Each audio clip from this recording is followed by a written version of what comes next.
Nesse vídeo eu vou falar sobre a volta da Jut à internet, ou pelo menos a volta dos comentários sobre a Jut na internet, depois que ela foi entrevistada pelo podcast do Chico Felice sobre seu novo estilo de vida, depois de abandonar a vida pública, e da onda de julgamento que veio a partir disso. Lembrando que o seu julgamento tem muito mais a ver com você do que comigo, e aí a gente vê por que as pessoas estão tão infelizes, estressadas, revoltadas e se sentindo mal com elas mesmas. E quanto melhor a gente entender isso, menos difícil vai ser focar no que nos faz feliz e não no que vão pensar da gente.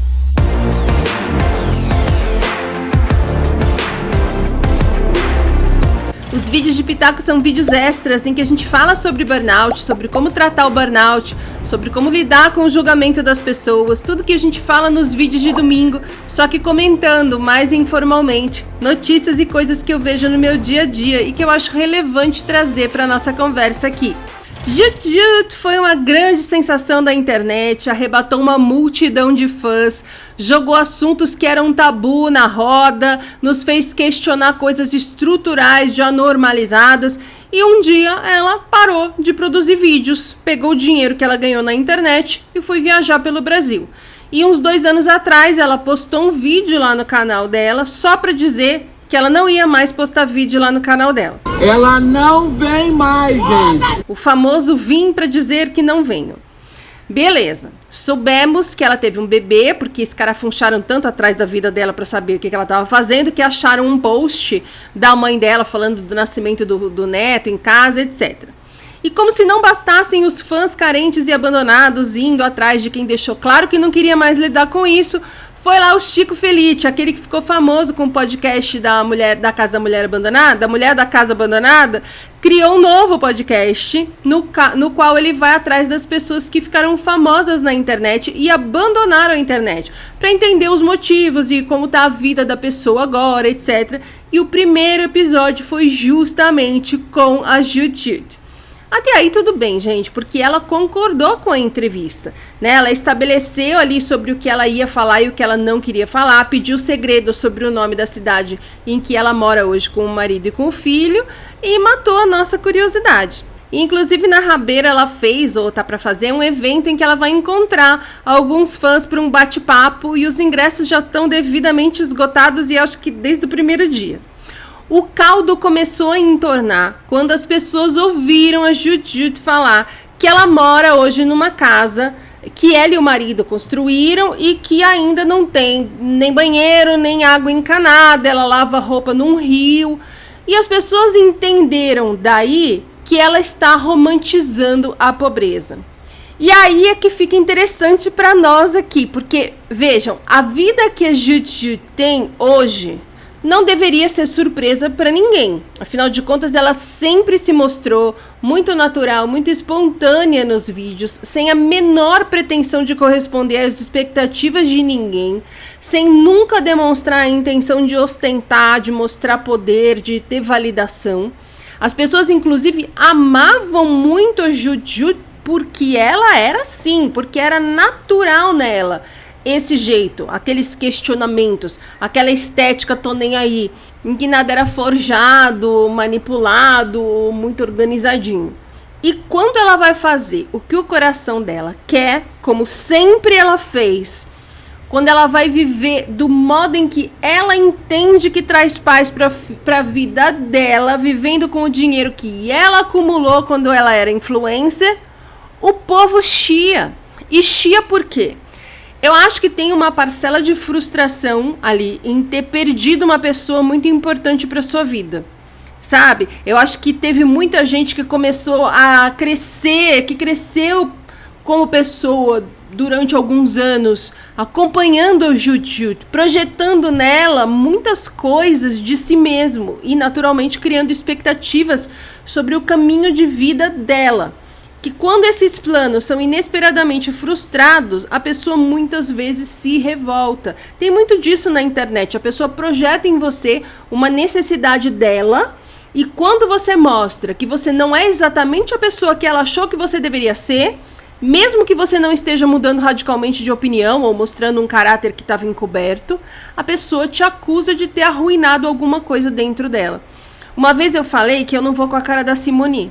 Eu acho ela uma excelente cantora, mas eu não vou com a cara dela. E uma moça que me seguia ficou muito ofendida, mas ela ficou tão brava comigo, que ela começou a me agredir e eu tive que dar bloco na moça. Foi nesse nível. E tudo por quê? Porque ela, me acompanhando, formou na cabeça dela uma imagem de mim em que eu gostava das mesmas coisas que ela, em que eu partilhava das mesmas opiniões que ela tem. Então, se eu falo uma coisa com a qual você se identifica, muitas vezes você se decepciona ao saber que eu não penso igual a você em algum setor da vida. Isso é uma infantilidade da internet, da nossa sociedade, né? Porque a internet meio que reflete a vida real, né? E o algoritmo, ele vai nos prendendo numa bolha de pensamentos muito similares, que quando alguém fala fora do script que tem na sua cabeça que deveria ser a vida dela, a pessoa logo macetada, cancelada, etc. Sempre eu falo aqui que uma coisa importante para o nosso crescimento pessoal, para o nosso amadurecimento, é a gente quebrar essa bolha. Por exemplo, eu sou de esquerda e eu sigo algumas pessoas que são claramente de direita. Pessoas com quem talvez eu não conseguisse estabelecer uma amizade pessoal, mas com quem eu aprendo muitas coisas. Vou dar um exemplo, a Lara Nesteruk. Ok, ela não é de direita porque ela se abstém da política, mas ela tem um pensamento, ela tem valores, ela tem pontos de vista que estão muito mais alinhados com o pensamento de quem se identifica mais com a direita politicamente. Gente, eu aprendo demais com a Lara, principalmente sobre como lidar no Instagram, nas redes sociais de uma maneira geral, com o que vem das pessoas sobre a gente, com as expectativas, com as invasões de espaço. Eu aprendo muito com ela sobre o que é meu e o que é do outro, sobre aceitar o que não me faz bem. E quando ela tá falando, por exemplo, de que casamento tem que ser para sempre, que a nossa vida é ser útil, que a mulher tem valor sexual de mercado, eu só pulo o story, porque eu não me identifico com esse pensamento, não faz sentido para mim. Mas outras coisas que ela fala, eu aprendo muito com ela. Eu printo, gravo, comprei curso dela já. Ela já falou, por exemplo, eu tive um burnout, mas eu tinha uma reunião, não podia parar. Eu só pulo, gente. É um jeito, inclusive, de eu entender como quem não concorda comigo, quem não partilha do meu ponto de vista, enxerga as coisas. E isso é super enriquecedor. Eu sigo um cara que falou que acabar com a escala 6x1 seria ruim para a economia. Eu entendi com ele que tem pontos que precisam ser considerados, sem que, com isso, eu mude o meu entendimento de que é preciso mudar, terminar com essa escala 6x1 e sem perder o respeito pela pessoa. Porque a gente precisa aprender a lidar com opiniões diferentes das nossas. Quanto mais preso na bolha que o algoritmo nos coloca a gente fica, mais difícil é a gente sair dessa infantilidade da polarização, que é uma visão de mundo onde existem dois grupos, nós e eles são inimigos e eles são completamente burros e eles vão acabar com a nossa vida e a gente precisa fazer com que eles ou entendam o que a gente está falando ou saiam do mundo, né? Assim como também eu sigo muita gente claramente de esquerda, mas que eu considero que faz uma militância adoecedora. Então eu vou seguindo o que me interessa no aspecto assim, de aprender, de entender outros pontos de vista, de confrontar minhas ideias com outras formas de enxergar o mundo, até que muitos deles, de vez em quando, eu vejo que, pronto, já deu o que tinha que dar aqui, já aprendi o que essa pessoa tinha para me ensinar, já tá me irritando, né? Uma vez, por exemplo, eu segui uma moça que eu aprendi muito com ela. Ela é uma psicóloga, eu aprendi muito com ela. Principalmente sobre ansiedade e responsabilidade. Aprendi também muito com ela sobre vitimismo. E aí chegou uma hora que ela começou a ir para um lugar no conteúdo dela muito... Ela parou de postar coisas sobre psicologia e começou a ser muito pessoal e a enaltecer muito a família cristã. E eu comecei a me desinteressar, né? Mas não me irritava em nada, até o dia que ela respondeu uma caixinha falando que ela não usa calcinha e perguntaram para ela, mas e quando você tá menstruada? E ela respondeu que qualquer mulher que tenha maturidade suficiente pode controlar com a mente. Aí eu falei, tá, entendeu? Aí eu vou embora, mas isso não significa que eu jamais vou ser amiga dela, porque nessa eu ia falar, desculpa, eu não consigo te respeitar, amiga, e eu ia embora. Mas eu aprendi muito com ela, e o que eu aprendi com ela não deixou de fazer sentido pra mim, porque ela acha que a gente consegue controlar a menstruação com o poder da mente pra eu não usar calcinha. Mas as pessoas caem demais nessa do algoritmo e começam a viver numa realidade paralela em que todo mundo tem que concordar com elas, ou então serão inimigos que precisam ser cancelados ou sofrer agressões. É disso que eu falo quando eu digo aqui que burnoutado é infantil. Não à toa, toda a sociedade está doente, sofrendo com estresse. Particularmente de estresse, de problemas de saúde mental, ou das consequências das anestesias a que essas pessoas recorrem justamente para aplacar o sofrimento que o estresse traz para elas. Quer um exemplo? As pessoas que decidem parar de beber bebida alcoólica e são constrangidas pelos amigos. As pessoas que decidem cuidar da saúde viram alvo de deboche. Você muda a sua alimentação e imediatamente você começa a ser segregado e vira o assunto da mesa em tom de deboche. Por quê? Porque é muito mais fácil eu tentar fazer você voltar a não cuidar da sua saúde, que é o que eu faço, que é a escolha que eu tenho para minha vida, do que eu começar a mudar a minha forma de lidar com o meu corpo, com a vida, com os prazeres e as emoções e começar a cuidar da minha saúde. Que é uma coisa que eu sei que eu tenho que fazer, mas que eu não estou disposto a fazer. Então é muito mais fácil eu constranger você, para você voltar a ser quem eu gostaria que você fosse, para que eu volte a me sentir bem no meu não cuidado com a saúde, do que eu mudar e começar a fazer o que você está fazendo. Por isso você me incomoda tanto. Então, quando a Jut abandona os seus seguidores e vai viver no meio do mato, de alguma maneira, aquilo incomoda tanto que ela acaba sendo cancelada. E o melhor, ela nem deve estar sabendo disso. E se ela ficar sabendo, vai cagar montes para isso. E quem não entendeu isso sobre Jut não entendeu nada. Eu sigo a Cecília Dassi, que foi uma atriz da Globo por muitos anos. E quando ela tinha uns 20 anos, ela percebeu que aquela profissão não fazia mais ela feliz. Não a atuação em si ali propriamente dita, mas mais os ambientes e contextos envolvidos na profissão de um ator. Entendo super, porque eu ainda amo o trabalho que eu fazia nas agências, mas os ambientes das agências me traumatizaram num ponto de eu ter perdido completamente o meu interesse em publicidade. E tenha encontrado um outro trabalho que me desse o mesmo sumo de vida que me dava aquilo que eu fazia lá. Eu vou deixar aqui a aula 60 para quem não sabe o que é sumo de vida, nem nunca me ouviu falando sobre isso. E aí um dia saiu uma matéria daquelas por onde anda a Cecília Dassi. Ela foi incluída ali e entre as pessoas que estavam sendo alvo ali do por onde anda, e ela acabou mostrando nos stories do Instagram dela, que aliás é um Instagram muito bom, ela hoje é psicóloga. Ela acabou mostrando nos stories alguns comentários de pessoas que basicamente estavam achando o fim do mundo uma pessoa estabelecida como atriz da Globo simplesmente abandonar a carreira. Em nenhum momento, nenhum deles estava tentando saber se ela estava feliz antes, se ela está feliz agora. Mas existe uma projeção do que é ser ator da Globo, né? Ou outro tipo de celebridade, ser um famoso, né? Um artista, um famoso, uma celebridade.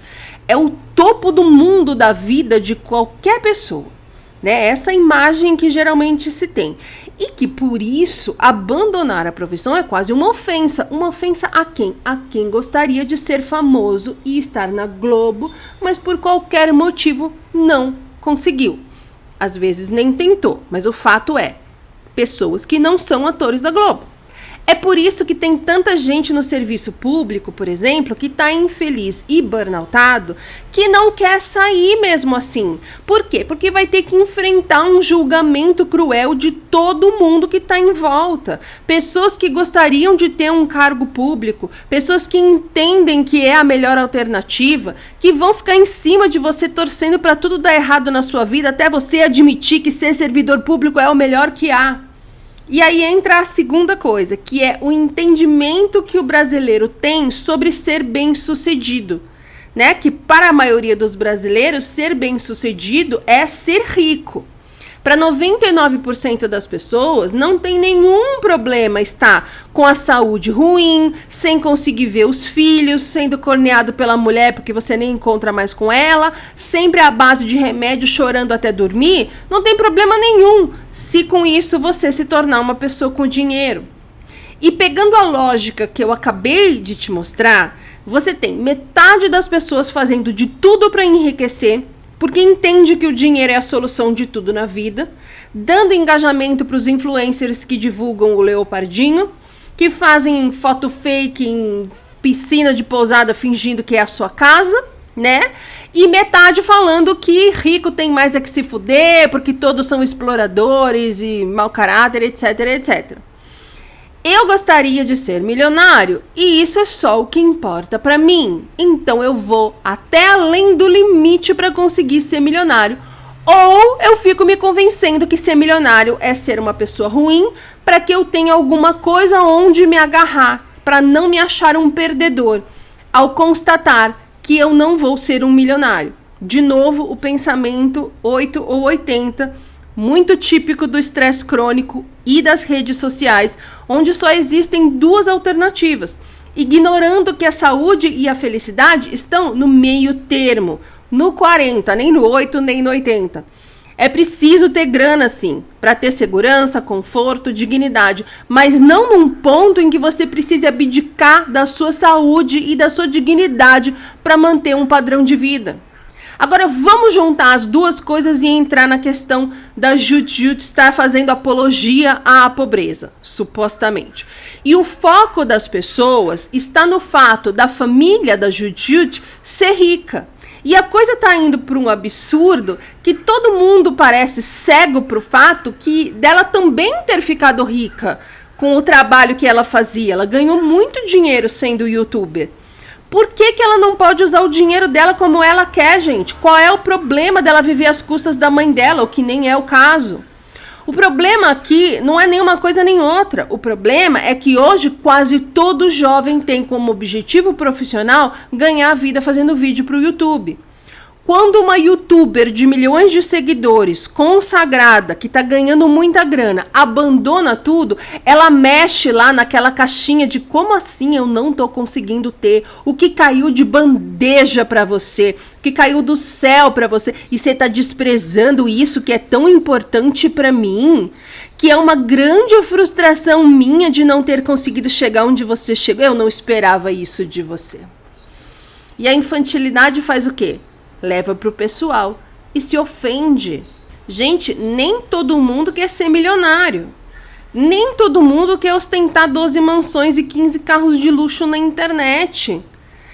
O que vocês precisam entender é o seguinte: quem precisa falar que é quem não é. Quem é, não precisa falar que é, simplesmente é. A Jut é feliz. Do jeito dela, que pode ser muito diferente do seu jeito de entender a felicidade. É muito diferente do meu jeito, ela não tem nem Wi-Fi. Não consigo. Mas ela tá sendo totalmente coerente com o que ela sempre mostrou que ela é. Mas quando as pessoas entendem que ela só poderia abandonar a profissão que todo mundo sonha em ter para viver do modo que ninguém quer viver, que ninguém nem respeita como sendo um modo de vida, porque hoje em dia você só respeita quem tem muito dinheiro, ou pretende ter, ou sonha em ter, ou faz tudo para ter, a conta acaba não fechando na cabeça de quem é infantil. E aí começa isso. Ai, mas ela só pode abandonar tudo porque os pais dela são ricos. Não é isso. Mas e se fosse? No que isso interfere na sua vida? Nisso tudo que eu falei. Mas quem tá ofendido e cancelando a Jut não tá sabendo de nada disso que eu falei. E se cair aqui, vai falar ainda que eu tô falando isso porque eu também sou muito rica. Porque ser rico, pra quem tá afim de se vitimizar, é ter um carro, tá? É isso aqui, ó. Isso aqui é ser rico. Pra mim, isso aqui é ter privilégios. Rico é o que são as pessoas que moram mais pra lá. numas casas gigantescas que eu não consigo nem bancar o IPTU da menor delas. Mas enfim, quem não é, tem que falar que é. E aí fica alugando cenário de avião pra fingir que tá viajando. Eles não são cancelados, né? Cancelada é a Juju, que tá quieta na dela, gastando o dinheiro dela com a família dela. Ela não fez um vídeo sobre como é legal não ter água encanada e como todo mundo deveria abrir mão do encanamento e do saneamento básico em suas casas em prol de um mundo melhor. Ela não fez esse vídeo. A gente não sabe nem se vai ter água encanada ou se é uma questão de ainda não tem porque eu acabei de construir. Né? A gente não sabe se a escolha dela foi porque ela quer ter, sei lá, uma casa sustentável. O que a gente sabe é que ela não tá passando necessidade, que ela não tá ostentando um modo de vida pobre, que ela não tá dizendo que viver sem chuveiro a gás é certo, ela só tá vivendo a vida dela. E todo mundo tá tendo um ataque de pelanca por causa disso. Assim como seus amigos têm um surto quando você fala que você não quer mais beber porque a bebida está fazendo mal para você. Sem falar que eles deveriam parar, sem falar que você acha que eles estão errados, sem tentar convencer ninguém que o próximo encontro tem que ser às 8 da manhã para correr no parque. Quando eu estava fazendo a dieta, que eu perdi 40 quilos logo antes do colapso, eu vi alguns amigos se afastarem, todos eles gordos. Até que eu perguntei para uma amiga que era mais próxima, mas uma dessas que tinha se afastado, né? Perguntei o que estava rolando e ela foi muito honesta em me dizer que ela se sentia mal sobre ela mesma quando estava almoçando comigo. Porque quando eu fazia uma escolha saudável, ela se sentia constrangida e culpada em estar escolhendo um macarrão 4 queijos, por exemplo. Sendo que eu não fazia cara feia, eu não falava nada, eu não tentava levar ela para comer salada para que ela não ficasse com vontade, eu não tentava convencer ela que ela deveria mudar a forma dela se alimentar, eu, na verdade, ficava com vontade de comer o que ela estava comendo, né? Eu não subia num caixote para pregar a palavra do low carb, eu, na verdade, nem me incomodava, como não me incomodo hoje. Mas eu hoje posso comer ao lado de poucas pessoas, porque de algum modo eu faço com as minhas escolhas para a minha vida e a minha saúde, as pessoas se sentirem culpadas, porque elas sabem que seria melhor fazer o que eu estou fazendo, mas elas não estão dispostas, cada um com o seu motivo, cada um com as suas escolhas, gente, cada um com a sua vida. E eu falo sempre que eu não estaria fazendo o que eu estou fazendo em termos de alimentação se eu não tivesse passado por tudo que eu passei. Mas não adianta, as pessoas ficam meio assim comigo. E ficam meio assim com a Juju e com qualquer outra pessoa que jogar na cara delas, mesmo sem ter a menor intenção, que a vida delas deveria ser de outra forma. Que o cuidado que elas têm com elas mesmas deveria ser prioridade. A gente sabe lá no fundo quando a gente está fazendo merda com a gente, quando a gente está se cuidando mal. Algumas pessoas vão atrás de entender o que pode ser mudado e o que está travando esse processo para acabar com esse sentimento. E outras preferem ficar cancelando a Juju falando mal de mim pelas costas. São escolhas que nós fazemos diariamente sobre a nossa saúde física e mental, sobre as nossas relações, sobre a nossa paz, sobre a nossa felicidade. A Juju fez a escolha dela. E quem está incomodado com isso sabe que deveria estar levando a vida de outro modo, para outra direção, mas não está disposto a bancar o turbilhão de emoções a que a gente é exposto quando a gente decide priorizar nosso bem-estar e parar de ostentar uma alegria e uma riqueza falsas, tentando com isso ter alguma validação externa. Quem é, não precisa falar que é. Quem não é, precisa convencer todo mundo que é. Nem que para isso precise convencer a todos em volta de que quem é, na verdade, não é. A Juju é. Até o próximo.